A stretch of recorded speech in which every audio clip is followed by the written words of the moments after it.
Hi, this is Josh from Silverstein, and you're watching Under the Gun TV.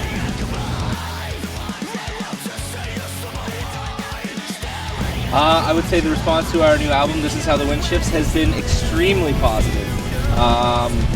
It's the first one in years that has been well received by both critics and fans. So it feels good to us because it's our favorite in a long time too. It's a breath of fresh air. We have Paul-Marc Rousseau replacing Neil Beauchamp, playing some guitar, and I think it just has a real fresh sound and feel, and we're all really excited about it.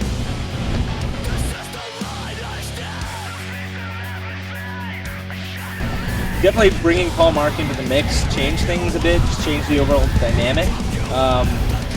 Basically, we had a lot of really long jam sessions. Previously, we had shorter practice sessions where we focused on one thing or another. This time around, 7-8 hour days, almost like a full-time job, just going in and hanging out and listening to music and playing music together and going to get lunch and talking about music. So it's a fresh experience.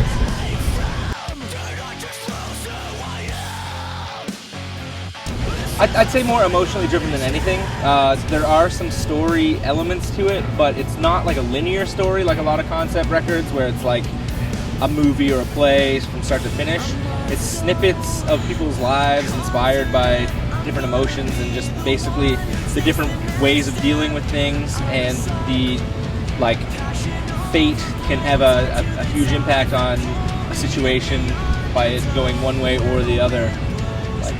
Whether it's a positive outcome or a negative outcome can really be just a very slight difference in one little path, and that's the basic idea of it.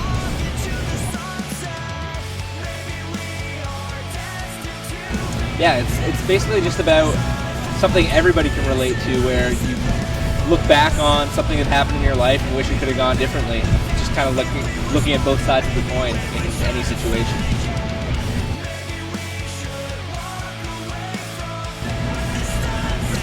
I'm sure there's a lot of personal stuff in it for Shane.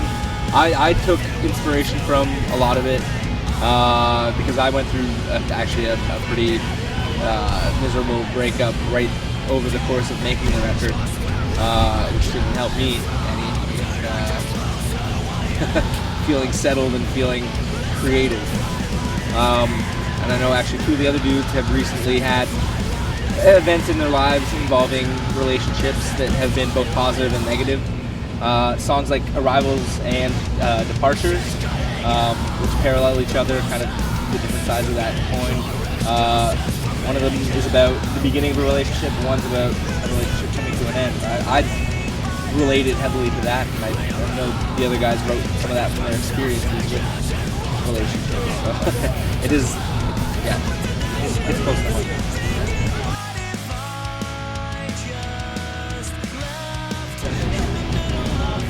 We basically finished our previous record contract, and we're just looking for the best possible option. We knew a bunch of people that worked for Hopeless, and bands that had been on Hopeless and had great experiences. When it came down to it, after taking a bunch of meetings with everybody interested, we decided they were the best fit for us. It's been an excellent experience. They take really good care of us and really listen to what we have to say, ideas that we have. They're very supportive of just doing little projects that ordinarily might not fit under a regular record contract. They're happy to just work with us on things that we feel passionate about. They get excited about it too. It's the best kind of relationship to have with a record label.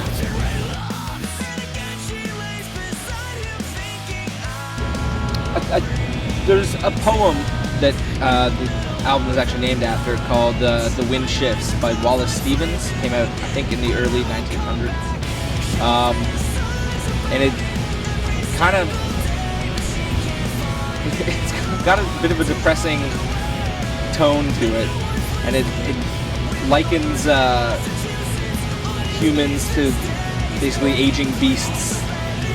And I think that buffalo imagery really draws from the words of the poem and just the general atmosphere of it.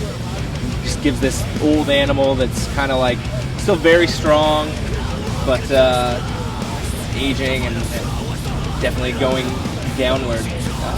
See him struggling along stubbornly. I think it just was basically our artist's interpretation of the themes involved.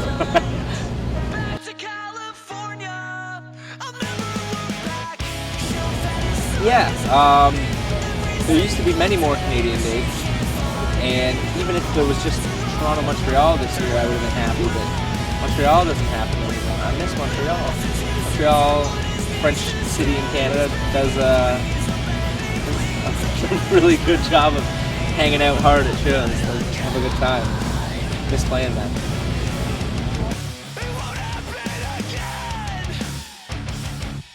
It's crazy to have been able to make it work for this long and like still having fun doing it.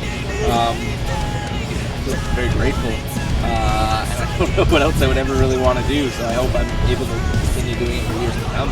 It's nice to have people care still.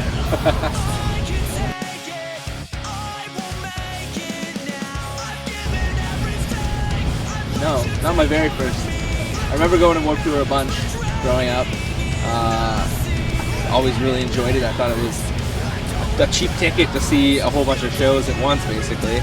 I do remember one year I was waiting in line and I heard like the Bouncing Souls start. I was like, what? Like, how are they playing so early? Like, I wanted to see them so bad, and we had to like rush through the line to get there. They'd already played a few songs. They only had a couple left. Ran right through the crowd into the middle of the pit, and I moshed. And I did that for the next few bands, and it got really hot, and I think I ended up having to take a nap in a pile of garbage. Burnt myself out a little too early. I actually also remember an ex-girlfriend of mine, who I'm actually dating again now, losing her flip-flops and being barefoot all day. I think she bought new flip-flops from one of the tents and duct taped them to her feet. Those are two of my most vivid memories from my early Warped Tour experiences.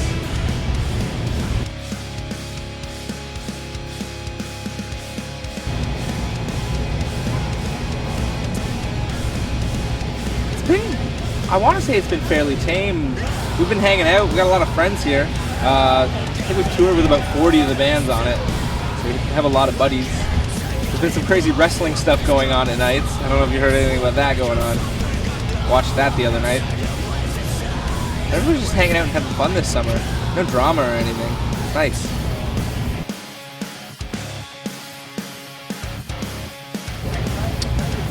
I bought a bike right before we left for Warped Tour, and I enjoy riding it a lot. I actually rode it over here. It's parked behind you. I'm enjoying riding. I'd like to do that more. What else?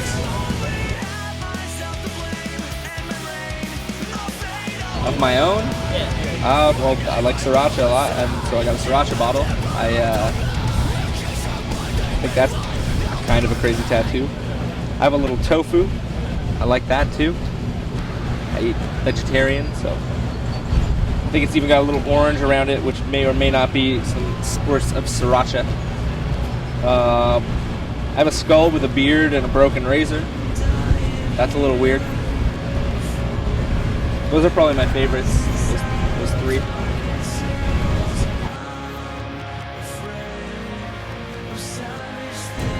Having the bike has been nice. In fact, I just came back from Chipotle. There's a Chipotle down the street.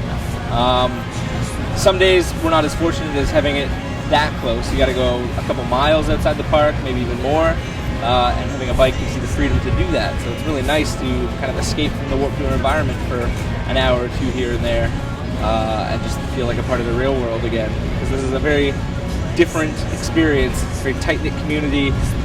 I even sometimes I'll like go out there and I'll be like, what the hell am I wearing when I'm in the real world? But it's perfectly acceptable to walk around like the buses and stuff, like, I don't know, dressed like an idiot. I don't know. I noticed I'm wearing shirts that say things that I might not want to portray to people in the regular life. I don't know.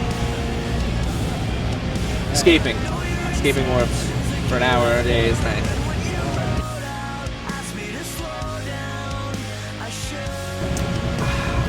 I mean, I think we're just trying to get to as many different countries as we can. We've been to about 40 now.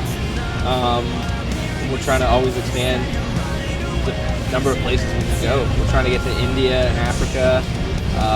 Still haven't done Ireland. I'd like to get there. Been mostly Europe and stuff like that, but not some of these little pockets. Anywhere we can go, we want to go. You know, try and play for some people. Again, this is Josh from Silverstein. Thanks for watching Under the Gun TV. Different, I'm sure. So I thought that you should know.